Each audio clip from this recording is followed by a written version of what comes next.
Израиль очень жестко отреагировал на новость о том, что Трамп может дать зеленый свет Эрдогану и продать Турции сверхсовременные истребители F-35. Биньямин Нетаньяху прямо заявил, что продажа Турции F-35 разрушит военный баланс в регионе. Это заявление было сделано не просто так, поскольку сейчас у Турции и Израиля крайне тяжелые отношения.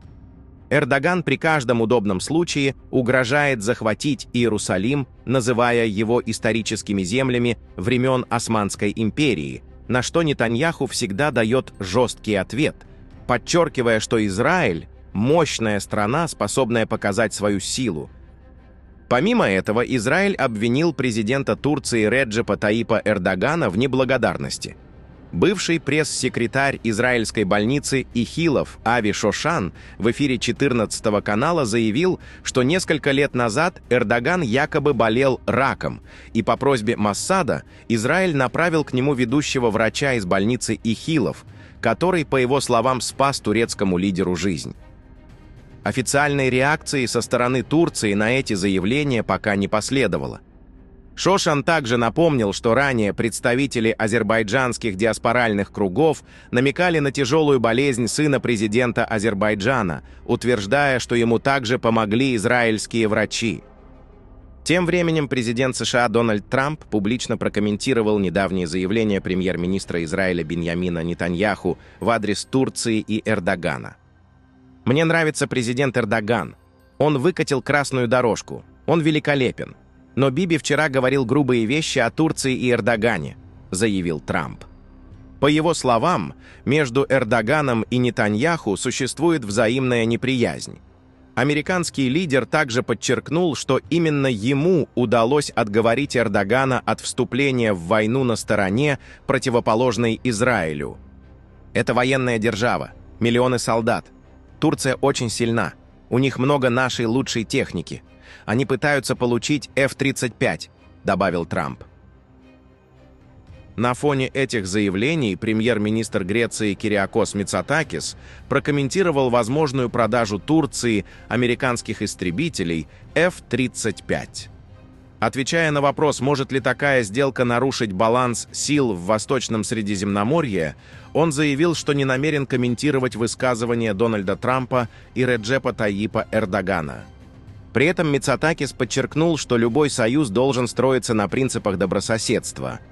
«Мы должны учитывать чувствительность всех союзников по НАТО, особенно в период, когда моя страна по-прежнему сталкивается с открытой угрозой войны со стороны Турции в случае реализации нашего законного права на расширение территориальных вод. В конце концов, мы являемся оборонительным союзом», заявил премьер-министр Греции. Он также выразил уверенность, что существующие разногласия могут быть урегулированы путем диалога и сотрудничества. Тем временем сенатор США Линдси Грэм заявил, что Украина превзошла все ожидания в борьбе с российским вторжением и заслуживает дальнейшей усиленной поддержки со стороны Запада. По его словам, подготовленный совместно с сенатором Ричардом Блументалом, законопроект о новых санкциях против России может стать эффективным инструментом давления. Документ, который пользуется широкой поддержкой обеих партий в Конгрессе, позволит президенту Дональду Трампу вводить пошлины против стран, закупающих дешевую российскую нефть и природный газ, тем самым, по мнению Грэма, финансируя военную машину Владимира Путина. Это лето. Самое время пойти ва-банк, чтобы оказать давление на Путина, усадить его за стол мирных переговоров и положить конец этому кровопролитию, заявил сенатор. Турция рассчитывает получить американские истребители F-35, но при этом не намерена отказываться от российских зенитных комплексов С-400. По данным агентства Bloomberg, после заявлений президента США Дональда Трампа о возможной отмене запрета на поставки F-35, Анкара рассчитывает уже на первом этапе получить как минимум 6 таких самолетов. Ранее Турция планировала приобрести более 40 истребителей этого типа. Как отмечают СМИ, построенные и частично оплаченные Турцией F-35 до сих пор находятся на хранении в США. В 2019 году Вашингтон исключил Анкару из программы после покупки Турцией российских систем ПВО С-400. Американские власти опасались, что одновременная эксплуатация российских комплексов и новейших американских истребителей позволит Москве получить конфиденциальную информацию о малозаметности F-35. По версии Американского центра стратегических и международных исследований, президент Реджеп Таyyip Эрдоган сделал выбор в пользу С-400 после попытки военного переворота в Турции в 2016 году. Аналитики считают, что турецкий лидер стремился создать дополнительную защиту от возможных угроз со стороны собственной авиации, оснащенной американскими самолетами. В последние годы Вашингтон и Анкара обсуждали различные варианты решения проблемы, включая передачу комплексов С-400 Украине или их размещение на объекте под контролем США. Однако ни один из этих вариантов реализован не был. При этом американские законодатели, прибывшие на саммит НАТО в Анкару, заявили, что готовы поддержать возвращение Турции в программу F-35, если вопрос с российскими системами ПВО будет окончательно урегулирован. В противном случае инициатива Дональда Трампа может столкнуться с серьезным сопротивлением в Конгрессе. Сам Дональд Трамп также сделал ряд громких заявлений по международной повестке. Говоря о президенте Сирии, он заявил: «Он сильный человек, он отличный лидер, его уважают все, включая меня. Мы гордимся тем, что он находится вместе с нами».